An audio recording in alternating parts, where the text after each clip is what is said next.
आत्मा अगर नहीं है तो जियोगे कैसे? कि अहम अगर प्रकृति में ही फंसा रह जाता है तो जीवन भर दुख पाता है। इसलिए आत्मा आवश्यक है। अगर जीवन वैसे ही नहीं बर्बाद करना जैसे जा रहा है तो आत्मा चाहिए। इसीलिए धर्म का कोई और प्रतिपाद्य विषय है ही नहीं आत्मा के अतिरिक्त। दो तरह के लोग होते हैं धर्म की दुनिया में, एक जो गॉड को या भगवान को मानते हैं और दूसरे जो आत्मा की तरफ बढ़ते हैं। कहने की जरूरत नहीं इनमें से नास्तिक कौन है। मेरा ते नर अंध है गुरु को कहते और, हरि रूठे गुरु ठौर है, गुरु रूठे नहीं ठौर।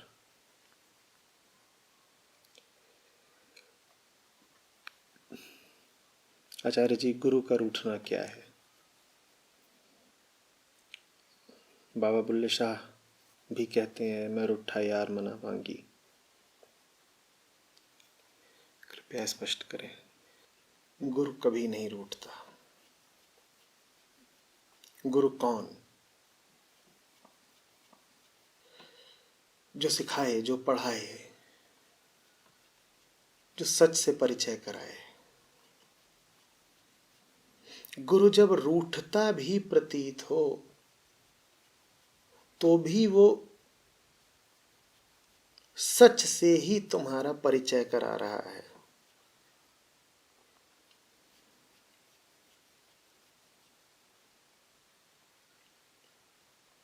गुरु का काम है सतत तुमको रोशनी की ओर ले जाना।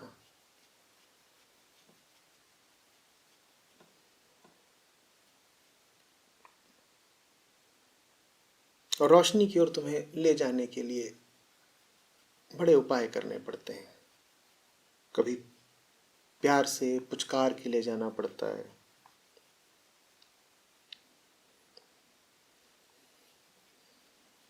तो कभी रूठने का उद्यम भी करना होता है। पर गुरु के रूठने का ये अर्थ नहीं है कि अब उसने तुमको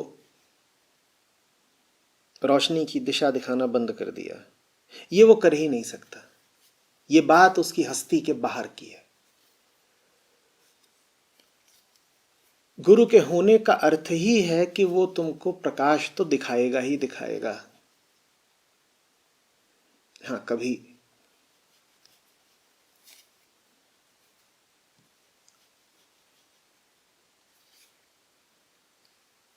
पुचकार के दिखलाएगा, कभी डांट के दिखलाएगा।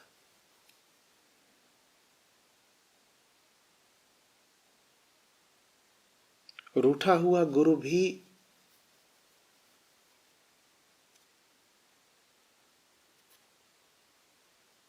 अपनी गुरुता का ही प्रदर्शन कर रहा है। रूठा हुआ गुरु भी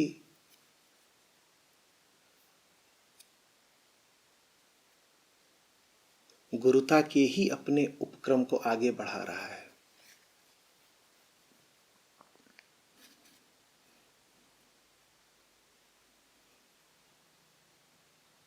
तो जब लगे कि गुरु प्यार से समझा रहा है तब तो तुम्हें समझा ही रहा है, और जब लगे कि गुरु तुमसे रूठ गया है और अब नहीं समझा रहा तब भी वो तुमको समझा ही रहा है। तो गुरु तो कभी रूठता नहीं। गुरु अगर कभी रूठता नहीं तो फिर सवाल ये है कि क्यों कबीर साहब, क्यों बाबा बुल्ले शाह कह रहे हैं कि गुरु रूठे नहीं ठौर, मैं रूठा यार मना मांगी।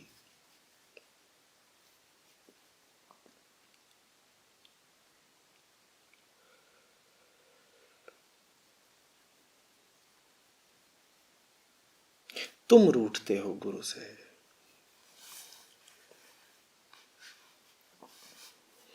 तुम रूठते हो।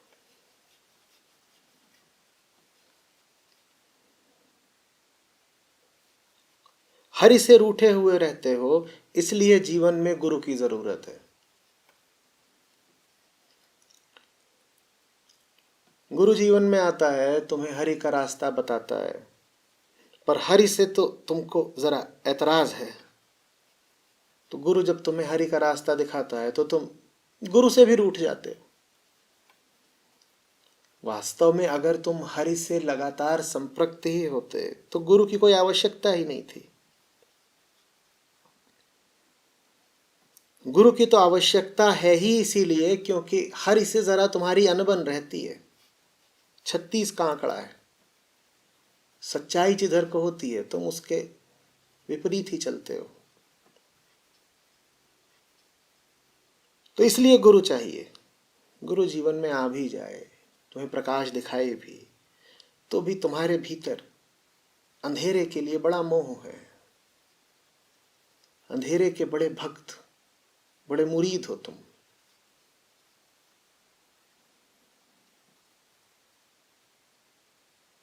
जो रोशनी से घबराएगा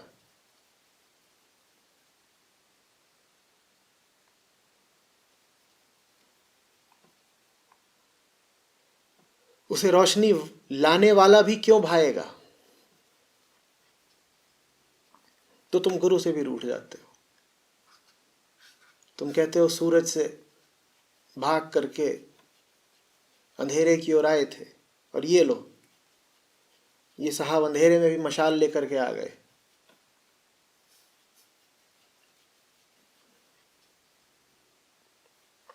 कबीर साहब कह रहे हैं, ये तुमने क्या कर डाला।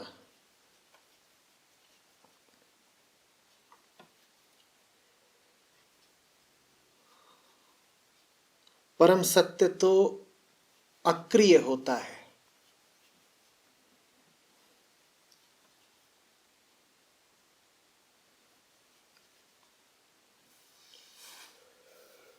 परम सत्य तो करुणा भी नहीं जानता। परम सत्य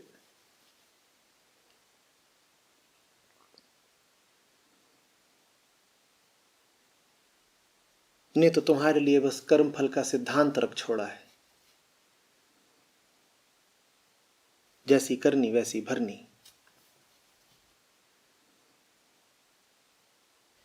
तो परम सत्य को छोड़ करके, उससे विमुख होकर के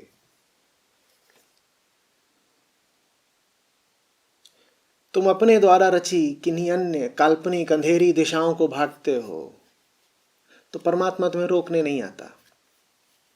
तो कहता है भागो जिधर को भागना है। कर्म फल से थोड़े ही भाग पाओगे।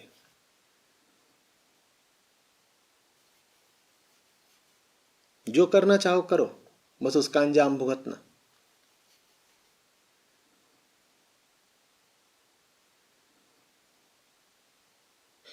तुम अंजाम न भुगतो,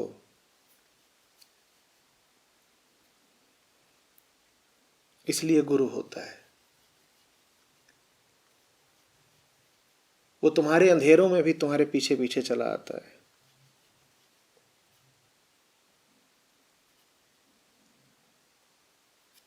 तुम सूरज का बहिष्कार करके आए हो,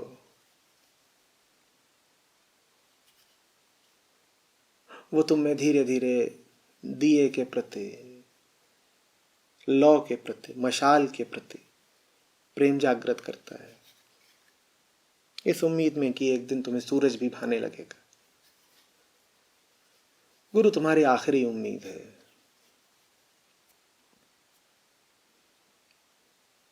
तुम गुरु से भी अगर रूठ गए तो अब कहां तुम्हारा ठौर ठिकाना, कहां तुम्हें आश्रय मिलेगा, कहां सर झुकाओगे। न सर झुकाने को जगह होगी, न छुपाने को।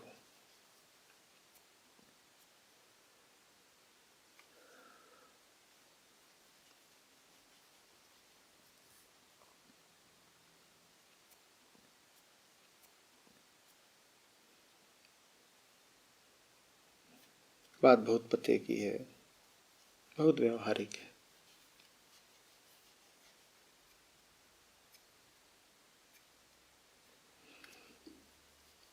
परम सत्य तुम्हें समझ में नहीं आया,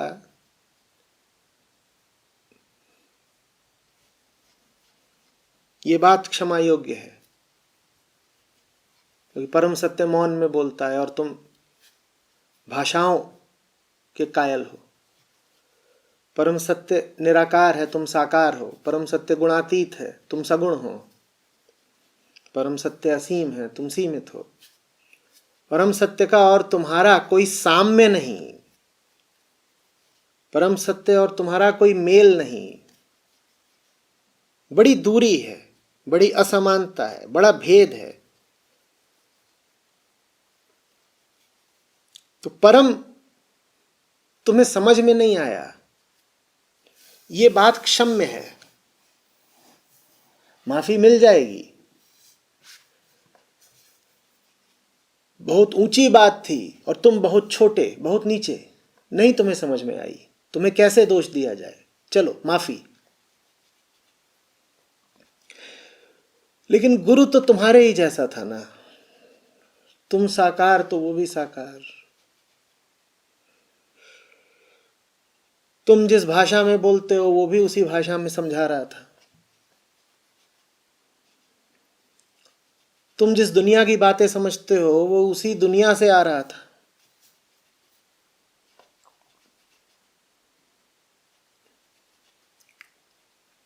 तुम्हारा सुख दुख जानता था, तुम्हारे तौर तरीके जानता था।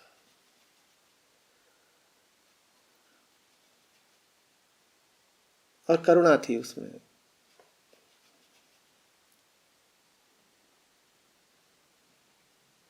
और जितने सरल तरीके से तुमसे वो बात कर सकता था उसने करी।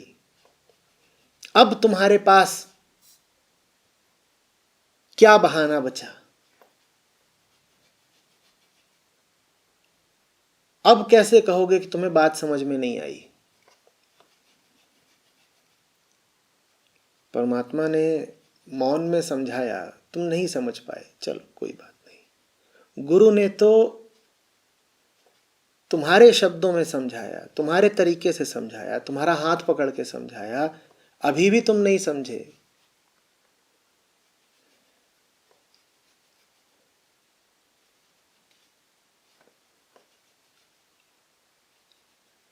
अब कैसे तरोगे? अब क्या माफी मिले तुम्हें?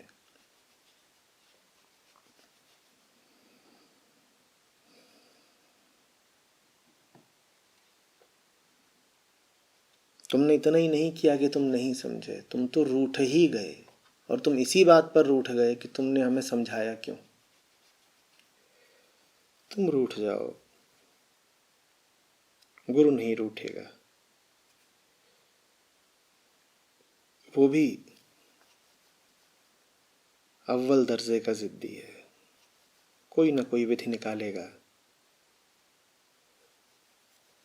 तुम्हें बताने की, तुम्हें जगाने की।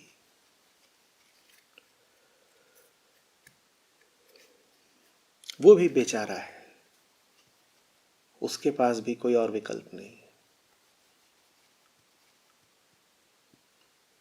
उसकी हस्ती है ही इसीलिए तुम्हारे लिए। कपिल हैं हैदराबाद से। आचार्य जी प्रणाम। ऐसा लगता है कि अंदर की शांति बनाए रखने के लिए बाहर एक लड़ाई लड़नी पड़ती है। ये लड़ाई कैसे लड़ी जाए? सम्यक विद्रोह क्या होता है?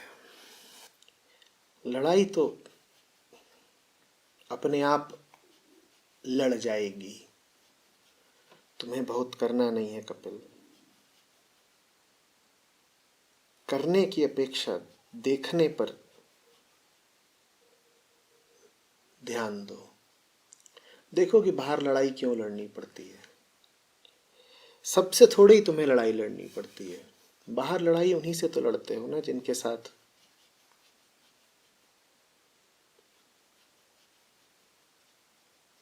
कोई पुराना संबंध, स्वार्थ का कोई तार जुड़ा हुआ हो।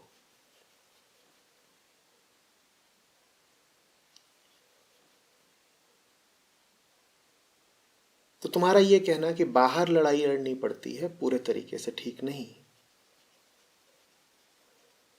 वास्तव में वो बाहरी लड़ाई भी भीतरी ही है।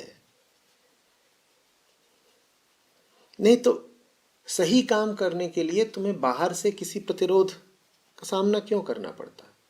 तुम कहते हो कोई बाहर वाला है, वो तुम्हारी शांति में खलल डाल रहा है। तुम्हें सही काम करने से रोक रहा है, तुम उसके प्रति विद्रोह करना चाहते हो।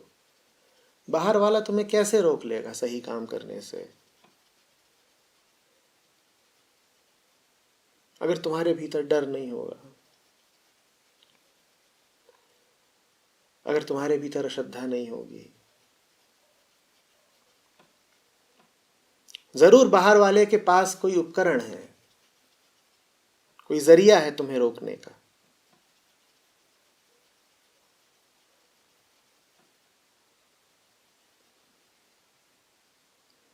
क्या जरिया है उसके पास? कैसे रोक लेता है तुम्हें वो? उसके पास एक ही जरिया है, तुम्हारी कमजोरी, तुम्हारे डर, तुम्हारे संशय, तुम्हारी अश्रद्धा। जब बाहर वाला कोई रोके तो समझ जाना कि भीतर कुछ है जो अभी कच्चा है, कमजोर है।